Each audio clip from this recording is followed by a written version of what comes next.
सब लोगों ने बहुत अच्छे से चुनाव लड़ा। एक ऐसे समय में जब पूरी की पूरी मशीनरी, पैसा, शराब, इस सब का खुला खेल चल रहा था, इसके दुरुपयोग का खुला खेल चल रहा था, चुनाव आयोग के नियमों की, चुनाव आचार संहिता की खुलेआम धज्जियां उड़ाई जा रही थी। उस सब के बीच इन कैंडिडेट्स ने बहुत शानदार चुनाव लड़ा।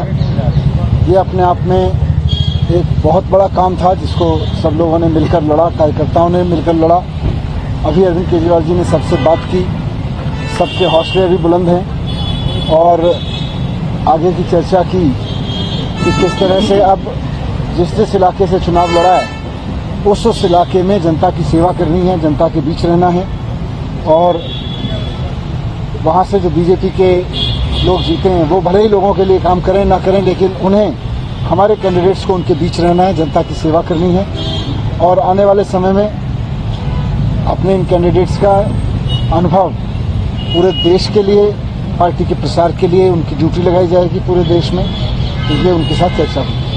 सर, समीक्षा भी हुई क्या, जैसे इन सीटों पे क्या बड़े फैक्टर्स रहे जिसकी वजह से रिजल्ट्स इस तरह से अनएक्सपेक्टेड रहा आप लोगों के लिए? देखिए, समीक्षा तो होती रहेगी, साथ साथ चलती रहेगी, बहुत सारे फैक्टर्स रहेंगे, लेकिन जैसा मैंने कहा कि ऐसे समय में जब खुल के पैसे बांटे जा रहे थे, जूते साड़ियां बांटे जा रही थी, शराब बांटी जा रही थी, खुल के मशीनरी का दुरुपयोग हो रहा था, वैसे में चुनाव लड़ना कोई आसान काम नहीं था। यह इस सारे तंत्र ने इस चुनाव को जिस तरह का बना दिया था, उस सब के बीच में सब लोगों ने बहुत अच्छा चुनाव लड़ा और जो भी कारण रहे लेकिन सक्सेसफुल नहीं हुए। लेकिन अब सभी लोगों को अरविंद केजरीवाल जी ने कहा है जो लोग हारे हैं वो भी अपने अपने क्षेत्रों में जनता के बीच रहेंगे, जनता के मुद्दे उठाएंगे, जनता की सेवा करेंगे और जैसे भी मन पड़ेगा उनको भी इतने सारे लोगों ने सपोर्ट किया है, हजारों लाखों लोगों ने सपोर्ट किया है, जैसे भी मन पड़ेगा जनता की सेवा करेंगे।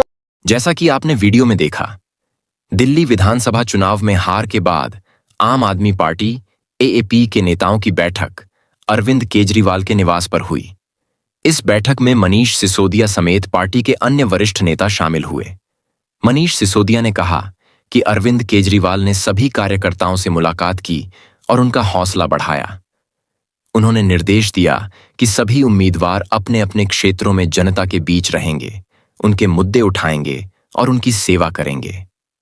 मनीष सिसोदिया ने चुनावी प्रक्रिया पर सवाल उठाते हुए आरोप लगाया कि इस चुनाव में खुलेआम पैसे, साड़ियां, जूते और शराब बांटे गए। उन्होंने कहा कि सरकारी मशीनरी का दुरुपयोग किया गया, जिससे चुनाव लड़ना बेहद मुश्किल हो गया था। उन्होंने यह भी कहा कि चुनाव आचार संहिता का पालन नहीं किया गया, फिर भी एएपी ने पूरी मजबूती से चुनाव लड़ा। इस चुनाव में 27 साल बाद भारतीय जनता पार्टी बीजेपी ने दिल्ली में सत्ता हासिल कर ली। बीजेपी को 48 सीटों पर जीत मिली, जबकि आम आदमी पार्टी केवल 22 सीटों पर सिमट गई। कांग्रेस एक बार फिर अपना खाता खोलने में नाकाम रही। एएपी का लगातार चौथी बार सरकार बनाने का सपना टूट गया, लेकिन पार्टी नेताओं का कहना है कि वे जनता के बीच रहकर अपने संघर्ष को जारी रखेंगे। लेटेस्ट न्यूज के लिए हमारे साथ जुड़े रहें।